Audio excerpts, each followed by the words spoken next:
2వ అధ్యాయం 14వ వచనం. 14వ వచనం. ఒంటి మీద నుండి క్రింద పడిన ఆ దుప్పటిని పట్టుకొని నీటి మీద కొట్టి ఏలియా యొక్క 2:14 ఓకే.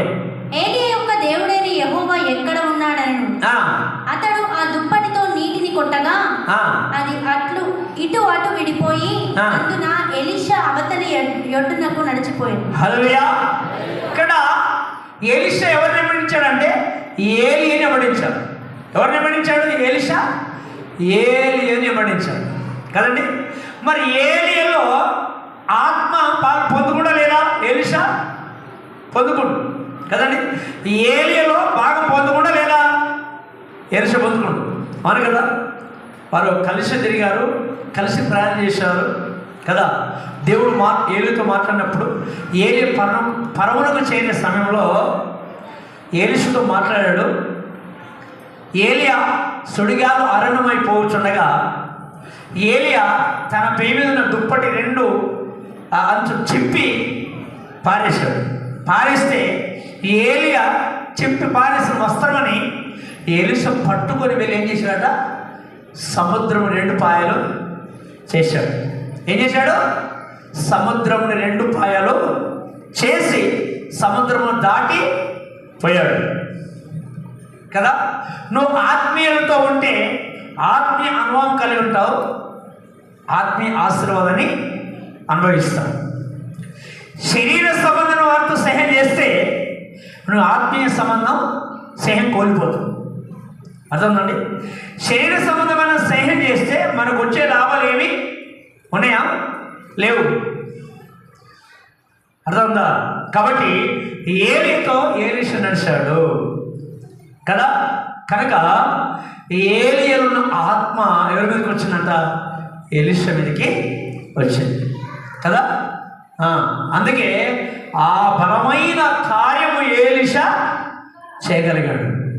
ఎవరి మాట అంటే దైవజనుని వెంబడిస్తే, దైవజనుడికి విధేయత కలిగి ఉంటే, దైవజనుడి మాట విని లోబడి జీవిస్తా కార్యం జరిగింది.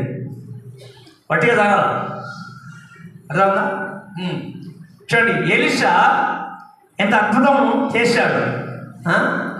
ఒంటి మీద నుండి కింద పడిన ఆ దుప్పటిని పట్టుకొని నీటి మీద కొట్టి ఏలి యొక్క దేవుడు యెహోవా ఎక్కడ ఉన్నాడు అన్నాడు. అతడు ఆ దుప్పటితో నీటిని కొట్టగా అది ఇటు అటు విడిపోయి నందున ఎలీషా అవతలి ఒడ్డుకు నడిచిపోయాను. చెప్పండి. దుప్పటి తీసి ఏవేశాట? సముద్రం మీద వేసాడట. వేస్తే సముద్రం ఏమైపోయిందంట? 2 పాయలైంది. వెండిన నేల మీద నడిచిపోయినట్టు ఎలీషా అవతలొడ్డుకి వెళ్ళాడట కదా. దైవజనుల మాట విని లోబడి విధేయత నీకు ఉంటే నువ్వు అనుకున్న పనులు అవుతాయి. లేదా నాకు తెలుసు అని ఇరవెక్తే ఏ పని జరగదు, ఏ పని కాదు నా. కాబట్టి మొదటగా నువ్వు ఆలోచించవలసింది ఏంటంటే, నువ్వు దైవజనుల మాట వింటున్నానా? దైవజనుడు చెప్పింది నాకు అర్థమైందా? అర్థం చేసుకుంటే వాక్యం సరిగా నేను బతుకుతున్నానా అన్న ఆలోచన నీకు ఉండాలి. ఉంటే నీ ప్రార్థనకు జవాబు వచ్చదు. నువ్వు అడిగిన దేవుడు ఇస్తాడు కదా. ఎలీషా ఏలి చింపి పారేసిన ఏంది? దుప్పటి. ఏంటంటే దుప్పటి. దాన్ని తీసుకెళ్ళి సముద్రం వేశాడు. ఎలీషా 2 పాయలైంది. నడిచి అవతలొడ్డుకి వెళ్ళాడు. సముద్రం నుంచి నడిచి అవతలొడ్డుకి వెళ్ళాడు. అంత అద్భుతాలు చేసిన మన దేవుడు. వినండి, అది ఎవరి వల్ల జరుగుతుందంటే నమ్మిన వారి వల్ల ఈ కార్యము జరగదు. నువ్వు నమ్మకపోతే ఈ కార్యం జరగదు కదా. నమ్మిన వారి వలన జరిగే కార్యాలు దేవుని కార్యాలు. దేవునికి స్తోత్రం కలుగుగా. మొదటిది, ఎలీషా ఏం చేశాడు? సముద్రాన్ని 2 పాయలు చేసి ఈ ఒడ్డు నుంచి ఆ ఒడ్డుకు నడిచి వెళ్ళాడు కదా. నడిచి వెళ్ళాడు. రెండవది 20కి వచ్చింది. 20కి వచ్చింది.